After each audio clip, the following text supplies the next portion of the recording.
Our beloved Boss Mike Cervera.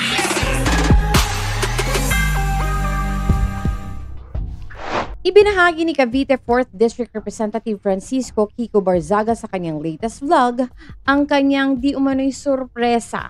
Ipinakita niya ang impeachment complaint na inihanda niya laban kay Pangulong Ferdinand Bongbong Marcos Jr.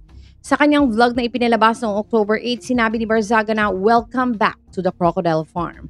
Isang banat sa kanyang mga kasamahan sa Kongreso. Ayon kay Barzaga, ang impeachment ay nakabatay sa paglabag sa tiwala ng publiko at layunin niyang tanggalin si Marcos upang magsimula ng investigasyon sa mga anomalya sa flood control projects. Ang impeachment complaint ay kailangang isumite kay House Secretary General upang opisyal na maisagawa. Kung itutuloy ito ang magiging kauna-unahang impeachment complaint sa Kongreso laban kay Marcos. Sa 37 seconds vlog habang nasa loob ng HOR, ipinakita pa ni Barzaga ang loob ng batasang pambansa. Absent ulit ang mga buwaya, nagbakasyon na, hehehe.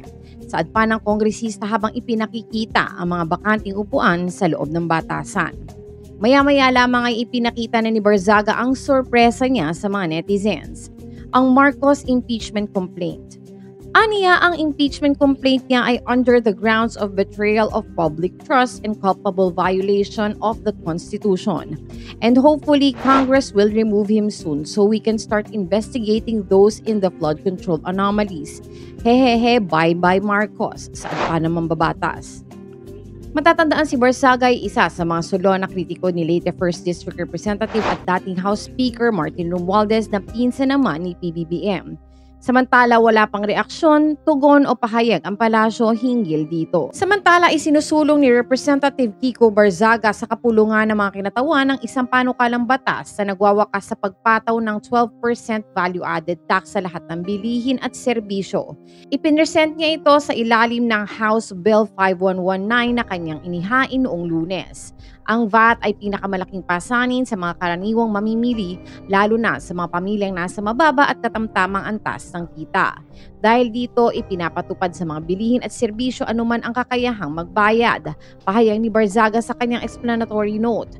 Sa patuloy na pagtaas ng gasto sa pamumuhay, presyo ng inflation at mga lawakang panawagan para sa mas tindyenteng patakaran at makatarungang panlipunan, mahalagang suriin muli ng Kongreso ang sistema ng VAT. Layunin ng panukalang ito na alisin ang VAT sa pamamagitan ng pagbaba ng rate nito mula 12% hanggang 0% upang mabawasan ang pasanin sa buwis ng mga mamimiling Pilipino at mapataas ang kanilang purchasing power. Dagdag pa ni Barzaga.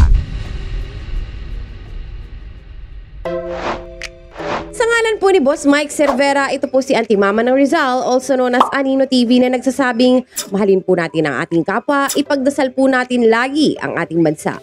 Magandang umaga, magandang hapon at magandang gabi, saan man dako ng mundo naroon kayo, at syempre, magandang buhay na rin para sa ating lahat. Maraming salamat po.